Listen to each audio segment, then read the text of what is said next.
Shabbat Shalom!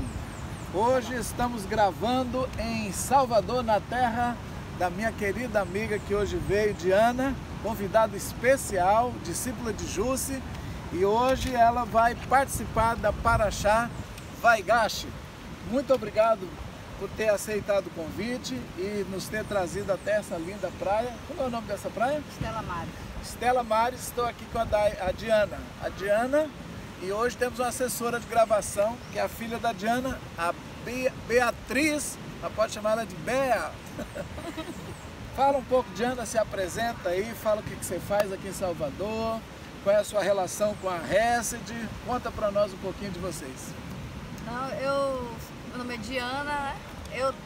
Eu moro aqui em Salvador já há alguns anos e há 10 anos eu conheci a Hesed, conheci a Jussi, o pastor Lins e comecei a estudar as Parashás, comecei a estudar a Torá, conheci a Torá através deles, né? Dos meus pastores. E hoje é uma honra para mim estar aqui com Léo, que também é o mestre, para a gente compartilhar essa porção daqui de Salvador, da nossa terra, né? Que praia é essa? Stella Maris. Stella Maris, é um nome bonito. E a próxima praia é Itapuã. Isso, Itapuã. Nós passamos por Itapuã, chegamos aqui e lembrei, claro, da canção do Caíme, né? Passamos a tarde em Itapuã e hoje eu te convido para passar uma tarde em Stella Maris, próxima a Itapuã. Vamos à Parashá? Vamos sim. Bom, primeiro vamos ver o contexto dessa história. Hoje a Parashá Vaigash, que significa e aproximou, e chegou. Esta Parashá, então, começa a relatar um encontro de Jacó, de Judá, com José, Judá, filho de Jacó. Vamos posicionar primeiro? Nós estávamos estudando já 5 Parashás com a vida de Jacó. Jacó, de todos os patriarcas, ele tem 6 Parashot, enquanto Abraão tem 3 e Isaac tem 1. Então a vida de Jacó é a vida do homem que luta com Deus e com os homens, porque eles têm que vencer a si mesmo. Jacó Abraão é obediência, fé. Isaac é o amor sacrificial. E Jacó é a vitória sobre si mesmo. Jacó é o personagem que fecha todas as nossas retificações. Por isso a vida de Jacó é uma vida de muita luta, muito conflito. Ele pensa que ele está com problema lá com seu irmão, ele vai ter um problema com Labão, ele volta, ele tem um encontro com um anjo, ele luta, ele vence aquele momento e ali ele é transformado. Então ele fala, bom, agora minha vida acabou. Anda para frente, os filhos dele, 2 filhos, matam a população inteira de uma cidade. Ele tem que sair, a população toda não, os homens da cidade, ele tem que sair e aonde chega é problema. E aí ele tem, quando ele senta-se na terra, ele fala, agora eu vou descansar, cheguei em Canaã e aí vem a fome, outra luta. E antes da fome vem a perca do filho José. Por quê? Porque os 10 irmãos estavam enciumados. Esses 10 têm um símbolo tremendo, nós vamos ver daqui a pouco.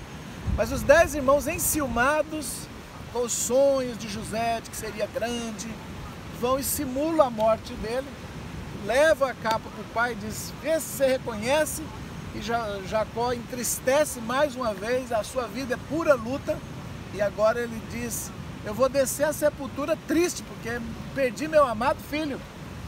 E aí, você conhece a história que José não estava morto, estava no Egito, e lá tem uma vida também de lutas.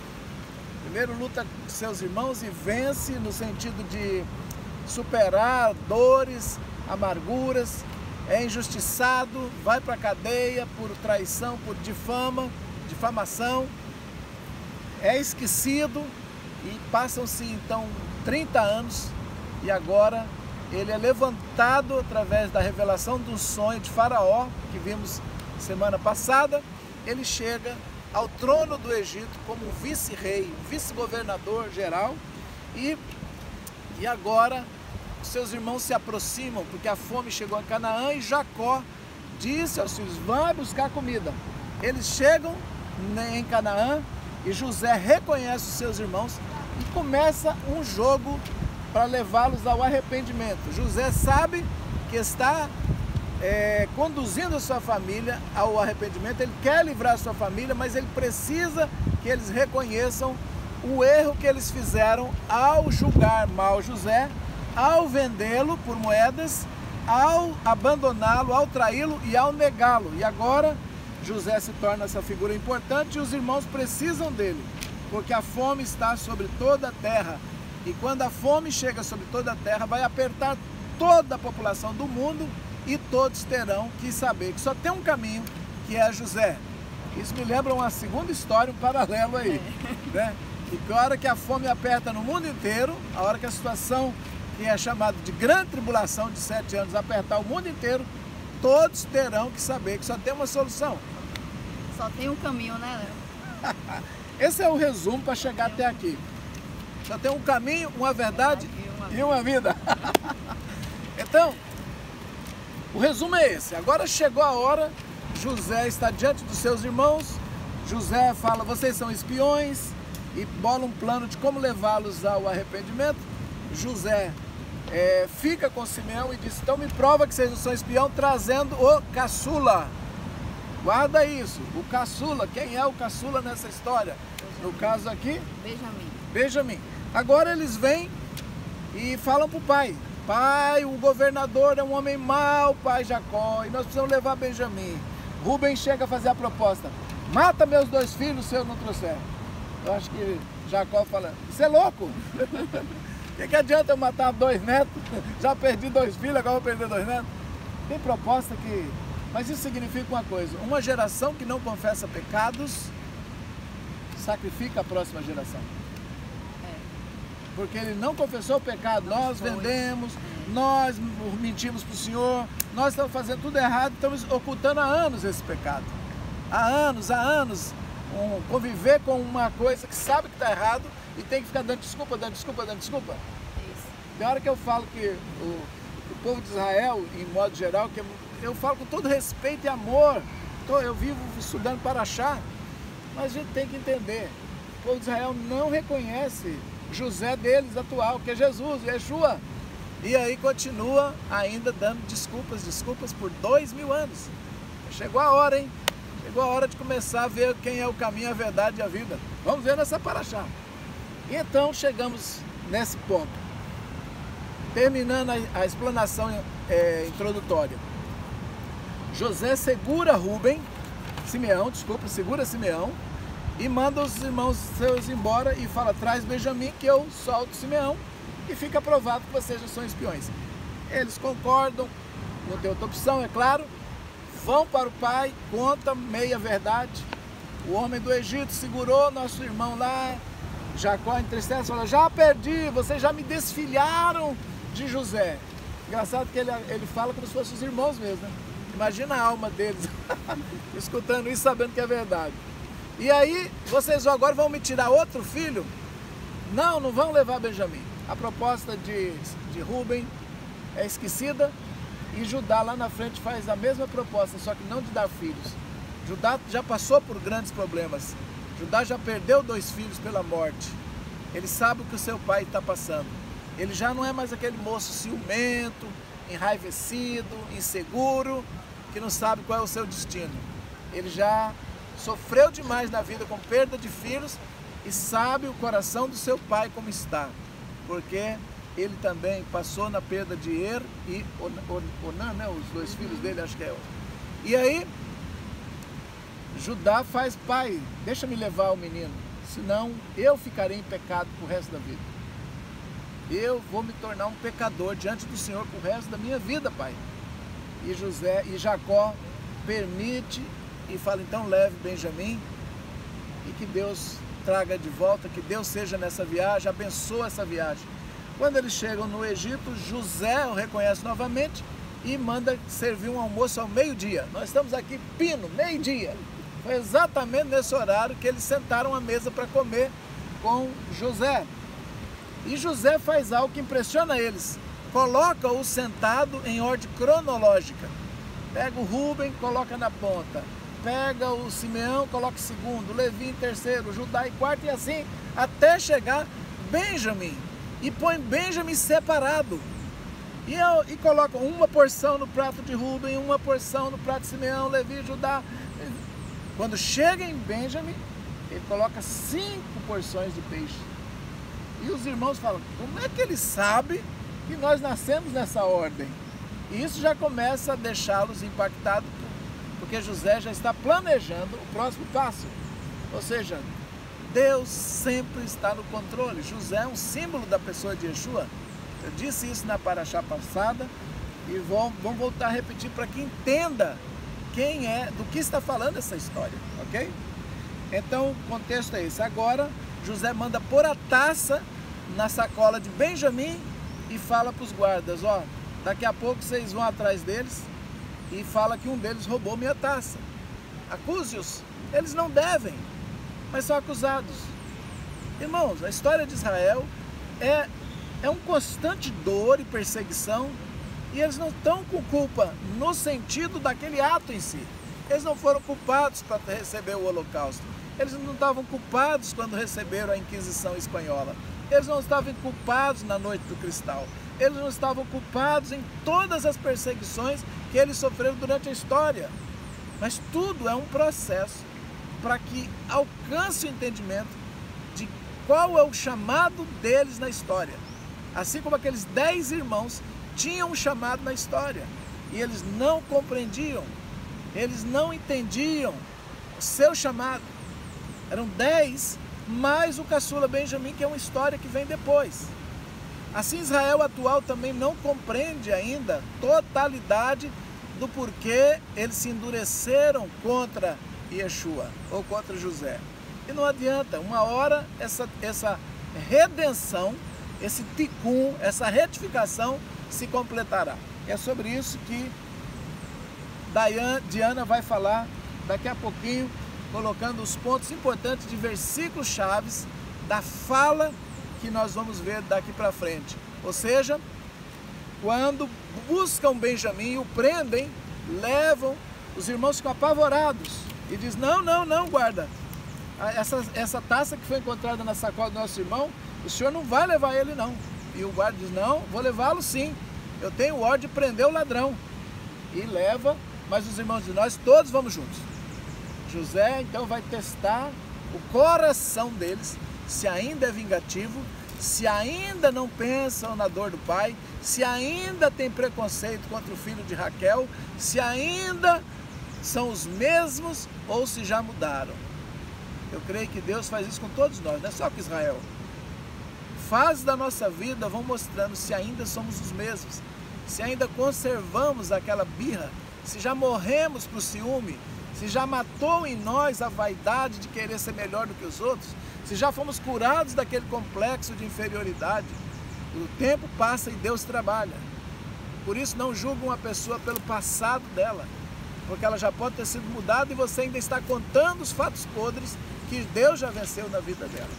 Essa paraxá, ela trata muito sobre isso, retificação. Aliás, a vida de Jacó toda é retificação, é tikkun, mas nessa muito especial. Bom, chegamos então ao momento, Benjamim é trazido de volta, levado à presença de José, que está no Egito, e todos os irmãos chegam junto, falam: não, nós não vamos deixar nosso irmãozinho aí não. E aí, Diana, é que começa a nossa paraxá. Começa a paraxá. Agora é o encontro, é o aproximar de Judá, e Judá se aproxima. E agora, o que acontece, Diana? E aí no 44, 33, né, eu coloquei aqui que Judá faz a retificação, se colocando no lugar do irmão, para ficar como servo de Yosef, porque ele achou que Yosef ia segurar o irmão como escravo, como servo. Então, nesse momento, Judá, ele faz o que ele não fez lá atrás. Ótimo. Porque lá atrás, quando ele teve a chance de livrar José, de não permitir que os irmãos fizessem aquilo, de trazer aquele plano à tona, ele se calou. E esse momento que ele se calou... E ele propôs a venda. Ele se calou, propôs a venda, entendeu? Ele poderia ter feito o contrato, ter salvado o irmão, realmente. E aquilo ficou ressoando dentro dele por anos. E ele fugiu dessa dor por muitos anos. Que eu vejo, quando a Torá faz esse parêntese para a vida de Judá, você vai ver que Judá foi uma fuga para a dor. Ele encontrou uma mulher, casou, perdeu 2 filhos. Uma cananita, inclusive. Uma cananita, casou, teve 2 filhos, 2 filhos morreram. E ele sabia o que era perder 2 filhos. E ali ele viu aquela situação e falou: meu pai não suportaria perder o 2º filho. Ele preocupou na dor do pai agora. Isso. E aí ele fez essa retificação quando ele se colocou no lugar e agiu diferente da forma que ele agiu lá atrás. E agiu como Judá, que Deus queria ali na família. Aquele era o verdadeiro homem sarado, sarado, que era um homem que tinha recebido o reino, o sacerdócio. Verdade, ele era o responsável. Ele era o responsável, o quarto da casa, mas o que receberia a unção, que viria o leão da tribo de Judá. E depois, lá na frente, o povo próprio de Israel vai ser conhecido como judeus. Como judeus. Não vai ser mais como rubenitas ou simeonitas, vai ser judeus. E o cetro, e a Torá diz, né, que o cetro não sairia, não se apartará da de casa Judá. de Judá. Yeshua. Isso, com certeza. Yeshua, raiz de Judá, né? E ali ele se aproximou. Davi, reis que sairiam de Judá. Que saíram de Judá. E ali ele se aproximou, a Torá fala, aproximou de José. Essa aproximação. Essa aproximação, essa prostração, ele ter feito essa atitude dele foi uma atitude de um nobre. Eu vejo assim como a atitude do nobre que sabe o momento dele se curvar diante de quem ele reconhece ali na frente como Senhor. Mesmo que seja um grande... quando eu penso, por exemplo, na grandeza de quem é o povo de Israel, do sacerdócio que eles têm sobre a terra, e encontrar o ponto de nobreza de se curvar e dizer: Yeshua, estamos aqui. Erramos lá atrás. Te negamos, mas queremos reconhecê-lo. E uma outra curiosidade que eu também vejo nessa paraxá, Léo, que foi na segunda ida dos filhos ao Egito que foi feito. Ou seja, se a gente fizer um paralelo da primeira vinda e segunda vinda, a primeira foi para ele virar egípcios e cuidar de nós, e gentios. Cuidar de nós, Obrigado, Israel, que vocês nos deram uma Mashiach. Não, e sobre isso, assim, eu estava lembrando ontem, até conversando, né? Lembrando ontem de Romanos, né? Que fala que aqui em Romanos fala, Romanos 11, 13. Sim. Entretanto, aos gentios dentre vocês digo, pelo fato de eu mesmo ser emissário aos gentios, torno conhecida a importância do meu trabalho, na esperança de poder, de alguma forma, provocar ciúmes em algumas pessoas do meu povo e salvar algumas delas, porque o fato de terem rejeitado Yeshua significa reconciliação do mundo. O que significa quando aceitarem? Será vida entre os mortos. Ou seja, a reaproximação, o Vaigash, de Judá atual, do povo judeu atual, com Yeshua, vai ser a salvação do mundo todo. Vai ser a vida entre os mortos. Paulo chega a dizer a ressurreição. Não haverá poder maior na terra do que a reaproximação, o Vaigash, de Israel, de Judá atual, com o Senhor dos Senhores. Esse reconhecimento que eles tiverem, quando eles tiverem, vai provocar mudança global. Por isso que esse é o ponto nevrálgico de toda a história da humanidade, né? Essa paraxá, para mim, de todas, é a que tem o teor da solução global, da solução da fome global, da solução da... Porque essa fome, ela pode não ser uma fome física, mas é uma fome pela verdade. A humanidade está ficando tão perdida, e ela vai chegar no ápice dessa perdição, porque as pessoas não sabem mais quem elas são. Elas não estão perdendo as coisas, estão perdendo a identidade. E quando você fica muito tempo afastado de Deus, você esquece do propósito para o qual você foi criado. Por isso é que essa geração está lutando para ideologia de gênero, identidade. Confundir, né? Para trazer confusão. Pura Babilônia. Virou uma Babilônia global. Então, essa ação de Israel, olha o peso de responsabilidade do sacerdócio terreno de Israel. Quando o Israel atual, esse povo, entender o chamado deles, entender erros do passado, ter a humildade diante de tanto sofrimento, de que reconhecer, olha, uma parcela foi nós. Nós éramos inocentes na maioria dos casos, mas tem uma coisa que nós não somos inocentes. Isso é verdadeira humildade. E eu conto, e eu sei, que Deus convencerá o coração de Judá, porque o ato profético já está feito. Já foi feito, já foi pago o resgate. Ó, eu anotei aqui, eu coloquei aqui, no 45, né? Seguindo o 45, no 5, na segunda parte, fala: Deus enviou-me à frente de vocês para preservar a vida. José fala sobre a ida dele para o Egito, que foi Deus quem enviou à frente. Deus tornou-me senhor de todo o Egito. Desce ao meu encontro e não demores. E aí tem o 45:27, que foi uma palavra assim que me veio muito ao meu espírito, assim, ministrou muito para mim, que apenas ao ver as carroças enviadas por José para levá-lo, o espírito de Jacó, seu pai, começou a reviver. Meu Deus. E é esse o espírito do Messias, esse é o espírito de Yeshua. Que reviveu Jacó. Que vai reviver Jacó, que vai reviver o povo de Israel, que vai reviver não só a igreja, mas a casa de Judá. As duas casas. A casa de Judá. Seguirão juntas. Meu Deus, que eles não tenham medo de descer. Olha, Israel está numa posição tão alta, e eu entendo essa frase, não tenha medo de descer. Deus mesmo se apresentou e falou para Jacó: Jacó, desce, não tem problema, pode ir. Você não vai perder o privilégio de ser sacerdote.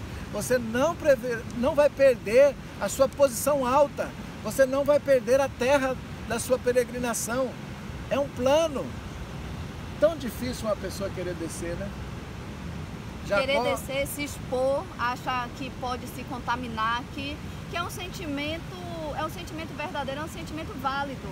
Eles acharem que pode se contaminar no Egito, que pode cair, que pode ser, né? Perder a identidade no Egito, que era uma nação muito forte, de muitas crenças, totalmente diferente da crença judaica. E foi um sentimento de Jacó que Deus viu como um sentimento válido. Zeloso. E tanto que depois que ele apresentou o sacrifício em Bexeva, Deus foi lá e falou com ele. Essa frase que Léo está falando. Não tenha medo de descer ao Egito. E interessante porque Isaac recebeu ordem: não saia de Canaã, não vá para o Egito. Não é verdade? Isso. Jacó, no entanto, recebeu o contrário. Do mesmo Deus: não tenha medo de descer. Porque cada um patriarca está responsável pelo nível de retificação. E a geração de Judá, representada ali, os filhos de Jacó, Judá, os judeus é que estão responsáveis pela grande retificação global, e a grande retificação é: acerte-se com José, vá até José, vá, e ele está governando o Egito. Vocês sabem do que eu estou falando. Quem é esse que saiu do meio de vós e veio a governar toda a terra como Senhor, e que espera um pequeno ato de reconhecimento para ele poder falar assim: Ani Yosef, eu estou aqui como José. Não era, eu sou o que você, eu sou da sua família. Jesus é da família de Israel. Jesus ainda está com uma máscara de egípcio, mas diante da postura quebrantada de Judá, ele vai tirar. E não precisam vocês fazerem força nem teologia, só precisa entender o papel e a posição que Deus levantou o povo de Israel Porque o próprio José vai dizer, não foi Deus, não se preocupe. Ele tem uma preocupação tão grande, fala assim, não briguem entre vocês no caminho de volta, vai buscar o pai. Não discute, não pensa mal de vocês, não se depreciem. Até para não perder o foco, não percam o foco, se degladiando, discutindo quem está certo e quem está errado. Foco. A fome é pior do que tudo. Isso. Vençamos o mal. Vá lá e busque o pai e suba. E Judá foi quem subiu diante de José, diante de Jacó, mostrando o caminho até Goshen. Foi Judá que voltou e direcionou José, que colocou Judá à frente e falou, nos mostre o caminho. Judá. Judá Yosef, Jacó mandou Judá ir à frente. É o batedor. É o batedor e falou, nos mostre o caminho até Goshen.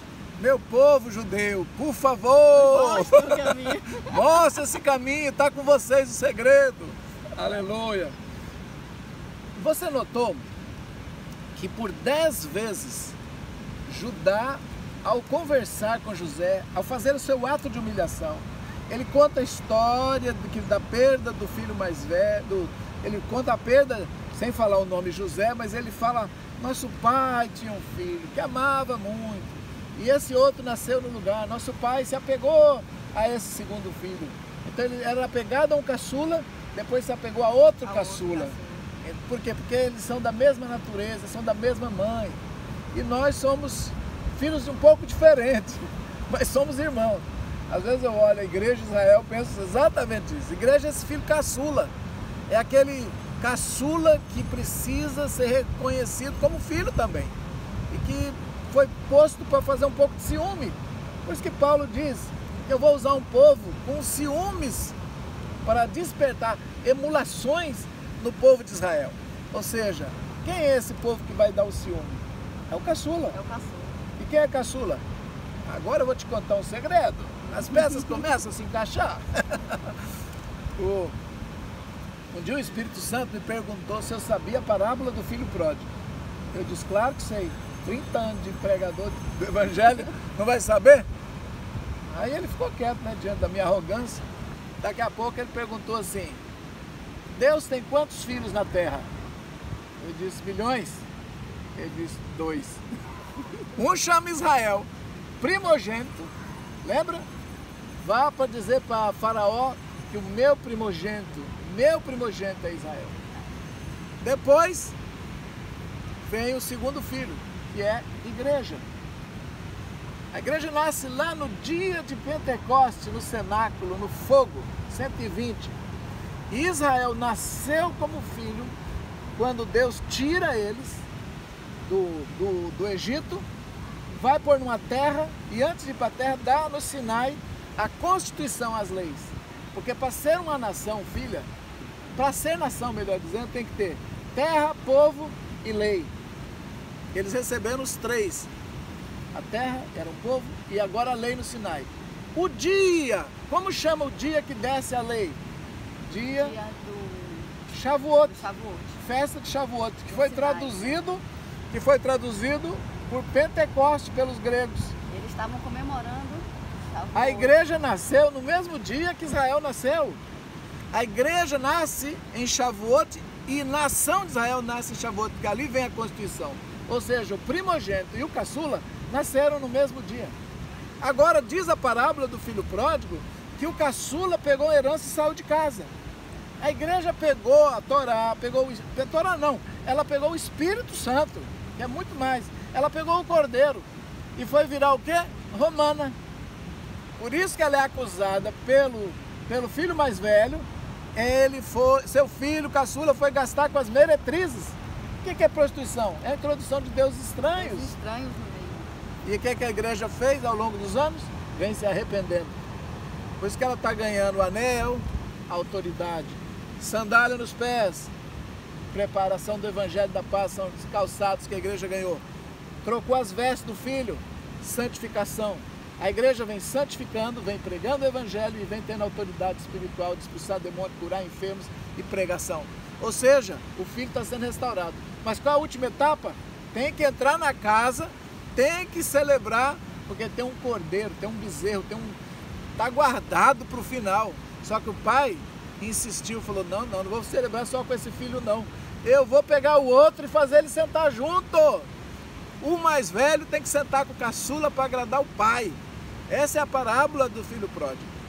E essa paraxá vai acontecer isso. Ou seja, lá atrás, Deus já fez o ato profético em que eles sentam juntos. Reconcilia. Através de Yosef, através de Yeshua, vai sentar todo Israel e toda a igreja, o caçula e o mais velho. E Deus suscitou o caçula para provocar um certo ciúme. E essa é a história da humanidade. É a história de Israel e as nações. Então não tem como a gente escapar do destino final. É só prorrogador se não quiser reconhecer a própria escritura que Deus deu ao nosso querido santo povo e nossos irmãos, que foram os agentes para provocar a ida de José, mas era Deus conduzindo. Por quê? Porque Deus espera um ato de humildade, seja da igreja, seja de Israel. Todos precisamos alcançar o nível da humildade que o Pai deseja. Agora vamos falar dos 10, que eu sei que você tem uma curiosidade aí. Judá falou 10 vezes a palavra pai para Jacó, para José. Ele queria falar, nossa, eu não aguento mais, eu não vou fazer meu pai sofrer. O nosso pai já sofreu uma, já sofreu duas, nosso pai não aguenta mais. Sabe que para mim esse é o temor do céu? Que a gente não tem que ter temor do inferno. Eu não vou pecar porque eu estou com medo do inferno. Eu não quero entristecer o pai. Essa chave é demais. Mas e os 10? Por que 10? Vamos lá. O 10, eu pensei também quando Faraó dá ordem, né? As ofertas, aí fala das ofertas que Faraó mandou. Enviou para Jacó? Enviou para Jacó. Que 10 jumentos. Uau! Com as melhores especiarias. E para as mulheres e os filhos também 10 jumentas com grãos, trigo. Então são 10. 10 é uma provisão plena. A provisão plena, a plenitude. As 10 carruagens, a gente sabe o que é, né? São as sefirot. 10 sefirotes, as 10 dimensões. As 10 dimensões que fala das carruagens. Aí aqui tem as carruagens, as carroças. Porque o judeu fala que o ser humano, um justo, um tzadik, ele é uma carruagem que transporta a glória. Veja só, Deus, simbolizado agora no Egito, né, no faraó, manda as 10 dimensões de carruagens de provisão. Com 10 jumentas e 10 jumentas. Para não 3... faltar nada na caminhada de volta. Você já pensou? Isso só foi para a jornada. Só para a jornada. Fora o que eles receberiam quando chegassem lá no Egito. Meu Deus. E uma coisa assim que eu achei interessante, Léo, você falando agora, aqui no 45, 12, que José fala, né? Vejam com os olhos, vejam com os seus olhos e os olhos do meu irmão Benjamim. É a minha boca que fala a vocês. Isso aqui, se a gente tivesse tempo... Explana um pouquinho. Explana um pouquinho, vai lá. Não, mas eu falo assim, da gente buscar mais. Porque quando José fala, vejam com os seus olhos, é os olhos dos irmãos e os olhos do meu irmão Benjamim, que é o caçula, que você falou agora. Que é tem que aprender a olhar, os dois têm que saber olhar, né? Os olhos do irmão Benjamim, não é um olho só, um olhar só, tem que ter os dois olhares. E é a boca de José que fala, que está falando, ou seja, é uma profecia, vejam, é uma ordem, ordenança que está ali. Vejam com seus olhos, da tribo dos judeus e do caçula Benjamim. Tem que ter 2 pontos de vista. Tem que ter 2 pontos de vista. E tem que se respeitar. Tem que se respeitar e tem que andar 2. Meu Deus. Por isso que, sabe, quando eu estava recebendo essa palavra do filho pródigo, e Deus falou que sempre são 2, eu falei com ele, Senhor, me ensina sobre isso. E ele falou para mim, estude os caçulas da Bíblia. Você vai ver simbolizado a igreja deles. Eu falei, peraí, a importância é o primogênito. A ênfase bíblica sempre foi o primogênito. Eu falei, tá bom, então estude. E eu comecei desde Abel. Abel era caçula. Caim era o primogênito. Tá, bom, mal, duas naturezas que está dentro do Adão, porque comeu o fruto bem e mal. Não. Olha o destino de cada um. Um provocou ciúme no outro. Falei, meu Deus! Até lá! Depois, vamos ver Davi. Davi era caçula? Era o caçula e ainda ficava nas malhadas, né? Era o caçula que dormia no sereno. Por que você acha? Quando os irmãos vão falar dele, sai daqui, seu não sei o quê. Gente, a história da relação da igreja de Israel está em toda a Bíblia. Aí vem outro caçula, vamos pegar Manassés e Efraim. O próprio José chegou e disse, não pai, não vai pôr a mão errada aí não. Eu sei o que eu estou fazendo, meu filho. Estou cego, mas não estou surdo, Deus está me dizendo o que tem que fazer. Ou seja, os caçulas, eles vão recebendo um tratamento diferenciado que vai provocando algum zelo. E chega, por exemplo, até o próprio Jacó. Ele é o caçula. No entanto, Esaú perde para ele, em certo sentido, só que depois, quando volta, você vê que Esaú também está riquíssimo. Não perdeu, na verdade. E quem abençoou a Jacó? O anjo de Esaú. O anjo de Esaú. Quando o povo de Israel nos dá uma bênção, um judeu nos dá uma bênção, isso significa que o anjo dele está nos aprovando, mesmo que nós somos cristãos. Isso faz um estrondo no reino espiritual. Imagina um número suficiente de judeus fazendo isso. É o Judá retificando. E mais uma vez Paulo fala, né, que se o tropeço deles, foi salvação do mundo, foi salvação para os gentios, imagine o levantar deles. Meu Deus. Então nós temos que tem que fazer um apelo aqui para esse povo. Assiste essa live. Assiste para que essa chegue esse momento. Pedir ao Eterno que venha esse momento sobre a terra. E não criar divisão durante o caminho. Exatamente. Ao invés de estar apontando, de estar procurando briga, fazer o que José falou para os irmãos. Não contende. Não contende no caminho. Só vai buscar o pai. Meu Deus, busca o pai e acabou. Pai, olha para o pai, vai cumprir o que tem que ser cumprido. Não precisa contender no caminho. Não deixa o coração do pai sofrer mais. Você vê que na parábola do filho pródigo, o pai recebe um, chora, abraça, vai, chama o outro e diz, vem, seu irmão estava perdido, seu irmão estava todo estrupiado, seu irmão estava pecado, seu irmão reviveu. Ou seja, nós éramos esse caçula, gente, a humanidade, os gentios, não tinha nada para Deus, não queria saber de Deus. Aí a gente encontra esse Jesus maravilhoso, encontra essa Bíblia que o povo de Israel escreveu, que Jesus nasceu da linhagem de Judá, que veio tudo deles, nós catamos tudo como se fosse nosso, nós pegamos a herança e saímos correndo pelo mundo afora. Estamos voltando a dizer, erramos, fizemos idolatria, perseguimos vocês, mentimos, fizemos uma teologia dizendo que vocês não valiam nada, povo. Mentira, nós erramos, por isso caímos de joelho, reconhecemos essa burrada que fizemos na história e estamos tentando fazer esse ticum. Mas hoje entendo que há um ticum do outro lado também. Tudo é o Pai. Tudo é o Pai. São os planos do Pai. Assim como o Pai enviou José à frente para que viesse a salvação sobre a terra. Enviou também Yeshua para que viesse a salvação sobre a terra, mas na segunda volta... Estevão sendo apedrejado?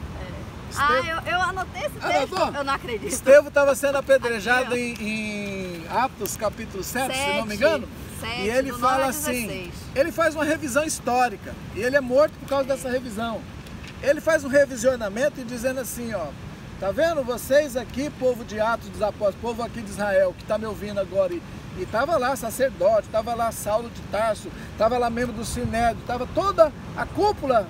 É porque foi escolhido um Miniam para ir para fazer uma discussão acerca, né, das leis, das coisas que estavam sendo feitas, os judeus gregos com os judeus com os judeus israelitas, os hebraicos, né? Exato.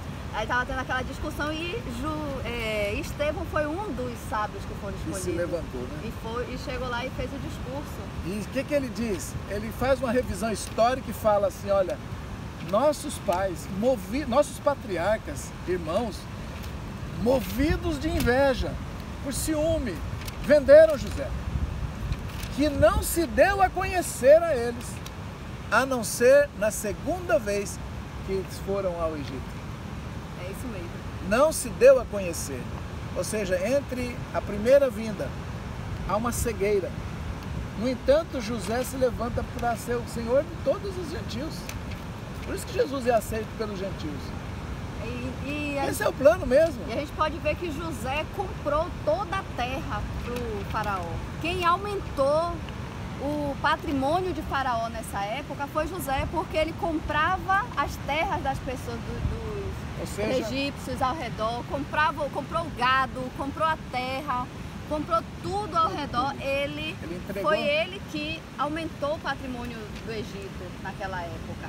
Ele é um símbolo da figura de Yeshua, o Cristo. Por quê? Porque Yeshua comprou para Deus, está escrito, homens de todas as tribos, povos e raças, e os tornou sacerdotes para Deus, ou seja, passaram a pertencer a Deus. Ou seja, Yeshua é o grande comprador de toda a humanidade. E aí entra uns segredinhos também acerca do porquê expulsar os cananeus da terra. Lá na frente a gente vai ver isso, porque simboliza também o comerciante.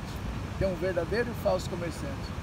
Quem veio fazer o verdadeiro negócio e comprar tudo para Deus, na figura de Yosef, é Yeshua. Mas tem um falso comerciante que vem da palavra, ao verbo liknot, ou koné, mikoné, eu compro, cananeu. Por isso tem que expulsar o falso comerciante, aquele que quer possuir a terra, mas não para dar glória e nem para o Deus verdadeiro, dar aos potestades, mas Yeshua é o que compra e tira da mão das potestades. Mas esse é assunto para Paraxá, lá na frente, mas aqui já introduz o assunto. Nessa Paraxá você já vê que ele é o grande comprador. Ele é o grande comprador, ele compra os gados. Isso significa remissor, ou remidor, desculpa. Remidor. Ele é o remidor da terra. E uma coisa assim que você falou que a gente pode ver também, a oferta que ele deu a Benjamim. Benjamim teve uma oferta no resgate, porque prata, a oferta de prata é o resgate. É verdade, a redenção. Então, José deu esses 3,5 ciclos de prata só para Benjamim. Foi 3,5, não foi? Deixa eu ver. É 3,5 numa linguagem, né? Uhum. E foi no encontro, né? Isso. 47. Que enviou para Benjamim. Deixa eu ver qual é o texto aqui. Vamos ver. Benjamim deu 300 ciclos de prata e 5 mudas de roupa. Você sabe que a igreja, eu vejo muito, sempre nos caçula eu vejo a figura da igreja. Em Jacó, ele volta para o seu irmão depois de 20 anos. Jacó é caçula e volta para casa depois de 20 anos. A igreja, só depois de 2000 anos, é que voltaria a reencontrar com Israel. Essa geração inteira, onde você vai, tem uma bandeirinha de Israel, tem uma menorá dentro das igrejas, tem alguém cantando hebraico. Todo mundo, o mundo inteiro da igreja, a igreja evangélica protestante, no mundo inteiro, ela está voltando-se depois de 2000 anos para o seu irmão. Nos recebe, por favor. Benjamim, a cada um de todos eles deu mudas de roupa. A Benjamim deu 300 ciclos de prata, você diz prata, símbolo da redenção, e 5 mudas de roupa. Eu sempre falo que quando fala 5 para a igreja, são 5 ministérios: apóstolos, profetas, evangelistas, pastores e mestres. Esses são os 5 mudas de roupa. As 5 faces, né? As 5 coberturas. 5 coberturas que a igreja necessita. Ela precisa do governo apostólico, da direção profética, do evangelismo, do proclamação da palavra, do cuidado pastoral e do ensino mestral. Essas são as 5 roupas que o caçula ganha. Agora Israel é Torá, é uma roupa só. É uma roupa só. Pode ver, para os irmãos é uma só. É uma só. É uma. Por quê? Eles não têm 5 visões. Porque não precisa. Na história, eles são vestidos de uma única visão. Torá, Shabat, festas, obediência à Torá. Nós temos 5 porque a gente tem a ver com proclamação para os gentios. Nós temos a ver com o governo. É diferente. E tem que ter esse respeito. Então essa fusão, essa redenção está... Deus não foi chamado para a salvação do mundo. Isso é quanto ao Evangelho. Mas eles são a raiz que vai firmar e não vai deixar a gente, como caçula, se desviar nunca mais. Esse amor vai garantir que nós vamos pregar um Evangelho fixado na Torá. Compreende? Nós não vamos se afastar mais. O caçula só afastou uma vez. E eu não sei quais foram as razões históricas, porque a igreja se separa, mas depois de 300 anos não tem mais um judeu liderando a igreja. E sendo que a igreja é toda judaica no começo. Ou seja, os 12 apóstolos, que se figuram os 10 tribos. As 12 tribos. É a mesma coisa, por isso que Yeshua pegou 12. Porque era a estrutura de governo. Cada um vai retificar um trono, isso mesmo. Então, e uma coisa assim que fala em 2 Coríntios 3, é que esse é o papel da Torá. Porque quem se volta para Adonai, o véu é retirado dele. Não tem como manter o véu. Precisa retirar o véu, se mostrar como no espelho e olhar para o espelho e ver a face de Adonai na sua face. Meu Deus. E isso é o que a Torá faz. Aquele que se volta para Adonai não tem escolha. Se você se voltou para Adonai, se você foi chamado para a Torá, o véu vai ser tirado da sua frente. E a sua natureza vai ser revelada. Por isso você precisa ser tratado. Ser tratado, conhecer a Torá, conhecer os mandamentos. E eu acho muito importante porque a Torá, ele guia o caminho. Os mandamentos, ele vai tratando a nossa natureza. Vai retificando cada nível, né, que a gente falou aqui das carruagens, cada nível, né, de elevação. Então a Torá vai protegendo a nossa vida aqui. Amém. E quando você se volta para Adonai, quando você se volta para a Torá buscando Adonai, esse véu vai ser retirado. E não vai ter como você não se dobrar e não vai ter como a sua natureza não ser exposta. Porque em 2 Coríntios fala, né, que como por espelho você vai contemplar a face do Senhor na sua face. Porque o véu é retirado. O véu é retirado e você vai se transformando de glória em glória. Você vai subindo o nível. Você vai se elevando. À medida que você vai subindo, vai vencendo como é a vida de Jacó, vai chegar o ponto que você vai olhar no espelho e vai ver a face do Senhor. Mas esse caminho precisa ser vencido e essa história de Jacó, da retificação da natureza, como o Léo falou aqui, né, que Jacó fala muito da nossa natureza humana, de como a gente vencer aqui. Essa questão dessa retificação, dessa história de Jacó é muito tremendo, assim, ensina muito pra gente com relação a como a Torá tira esse véu da gente. E nós somos obrigados a nos deparar com a nossa natureza, a nos dobrar diante de Yeshua, nos dobrar e reconhecer o Senhor, Ele como Senhor. Se não se dobrar espontaneamente... Vai se dobrar naturalmente. Naturalmente. Na Torá. Naturalmente. Essa pressão dos 7 anos, né? Ela arrancou as decisões que espontaneamente não arrancava. Então, expôs as pessoas quem são, porque o estresse revela. As provas revelam aquilo que você, num dia de calmaria, você não precisa revelar. Você consegue segurar. Controlar. Controla, faz né? Dá para levar mais um dia. Esperar para curar.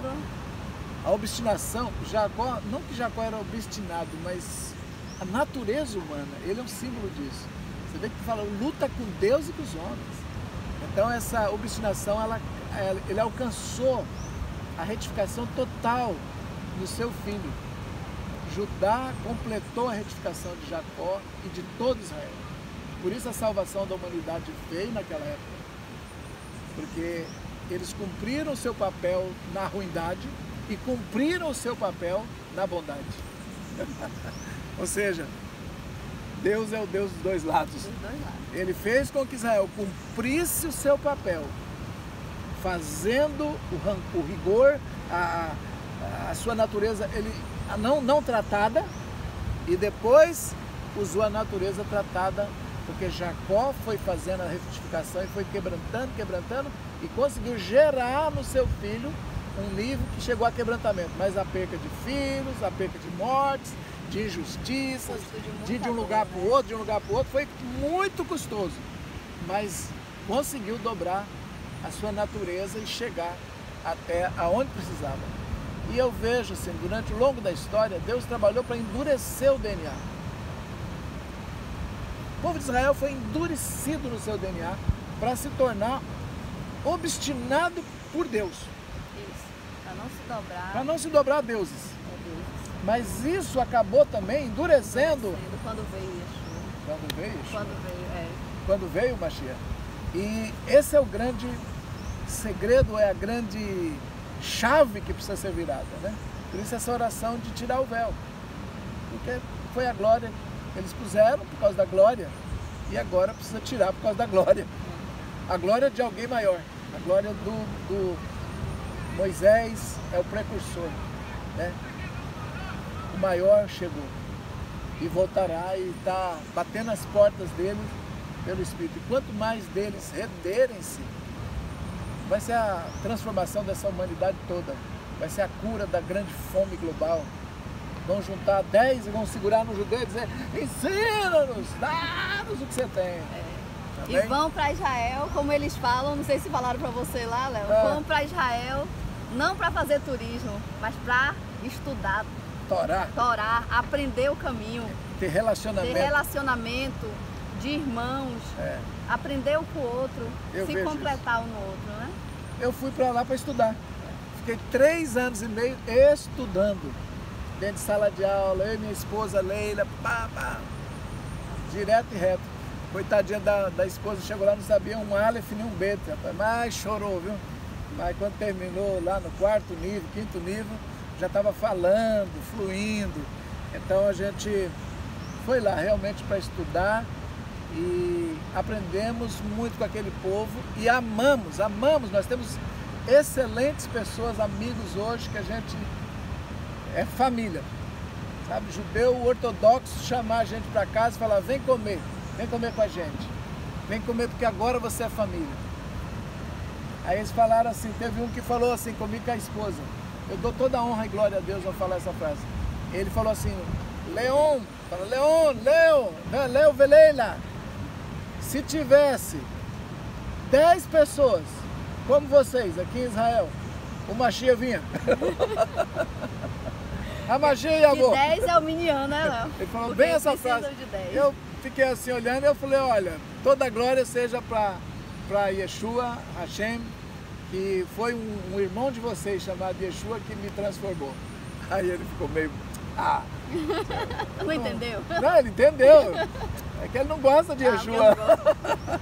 Ele gosta de mim, mas não gosta de Yeshua. Entendi. Teve uma mulher que falou assim para mim: olha, você pode orar, porque eu sei que me falaram que quando você ora, quebra a maldição. E eu tenho uma maldição que está 3 gerações na minha família. Mas você não pode orar em nome do JC. Eu falei: então eu vou orar em nome do Deus de Israel. Ela disse: não pode, porque você não é de Israel, ele é nosso Deus. Aí eu falei assim: então o Deus Criador, eu vou orar para o Deus Criador. Ele disse: é a mesma coisa, ela disse. Eu falei assim: então fique com a sua maldição. Aí ela falou: tá bom, mas brava, né? Aí eu falei: olha, primeira coisa, eu preciso que você confesse os pecados da sua família, da geração. Você me disse que 3 gerações atrás tinha pessoas muito idólatras na sua casa. A sua bisavó, parece, tinha altar de idolatria e você saiu disso. Aí ela disse: eu não vou confessar, eu não fiz nada disso. Aí eu disse: mas então, por que quando você encontrou meu amigo que é cristão, ele me falou que quando você estava na sala de aula e soube que ela é cristão, Você virou para ele e falou, vocês mataram o nosso povo. Foi acaso ele ou foi os antepassados dele? Aí ela, tá certo, eu confesso. Uma graça, esse povo é maravilhoso. O povo de Israel, eu sou apaixonado, eu fiquei anos lá estudando essa palavra para aprender a ler não só esse lado, mas ler esse lado, checando tudo. E eu posso dizer, eles têm consciência de que há algo espiritual muito forte nos cristãos. Tanto é que eles falam assim, eles diziam, nós gostamos que vocês oram espontaneamente. Vocês têm um nível de liberdade. Assim, e ela falou assim, quando eu acabei de orar, ela se sentiu livre, saiu um troço dela assim, que estava preso na garganta, ela sempre sentia aquela dificuldade. Ela tossiu assim, começou a ficar bem, aí olhou para mim e falou assim, me explica uma coisa, você não é judeu, você não tem o Deus de Israel, por que que ele te responde tão rápido? Aí eu disse assim, é porque tem um caminho que vai direto, não fica passando pelas 10 sefirot. Tem um caminho que vai direto. Aí ela disse, que caminho é esse? Eu disse, eu não posso falar porque você falou que eu não posso falar na sua casa. Parecia piada, mas foi exatamente assim. E eu louvo a Deus por esse povo maravilhoso. Vamos orar? Vamos. Mais acrescentar alguma coisa para finalizar? Nossa câmera gear, né? Cameraman. Como é que tá o tempo? Tá tudo bem? Legal. Vamos orar. Bendito sejas tu, eterno nosso Deus, Rei de todo o universo, que nos deu as parashot para meditar e orar. E agora, Senhor, nesta praia, nesta região de Salvador, nós levantamos um altar ao Senhor diante dessas águas que já foram tão contaminadas por deuses estranhos. Nós invocamos o verdadeiro Deus, Hashem, o Deus de Israel que é bom. O elevado e o altíssimo seja, Senhor, e trono dele esteja sobre essa terra Salvador. E daqui sai agora o espírito de reconciliação de Judá. Todo espírito demônio, todo espírito de orgulho de Leviatã, que tem colocado dureza para que não haja reconhecimento entre esses irmãos, caia hoje em nome de Yeshua HaMashiach, que se levante, não lá no Nilo, não lá no Egito, mas aqui no Brasil. Suba agora, Senhor, a força de Hashem para destronar todo o espírito de orgulho que não deixa o homem dobrar-se e fazer suas retificações. Seja, Senhor, levantado aqui da Bahia, Senhor, a força do Senhor para quebrar a cabeça de Leviatã que está impedindo toda a manifestação da humildade. Cai o orgulho na igreja, cai o orgulho em Israel, cai o orgulho do gentil, cai o orgulho do judeu, cai o orgulho do grego, cai o orgulho, porque Yeshua deu sua vida, como José, e disse, não entrem em confusão, eu sou José, Ani Yosef, eu sou Yosef. Ele venceu cada amargura na alma, cada ego, cada abandono, cada tribulação, e se levantou. Que assim essa geração se levante, curada pelo poder de Yeshua HaMashiach.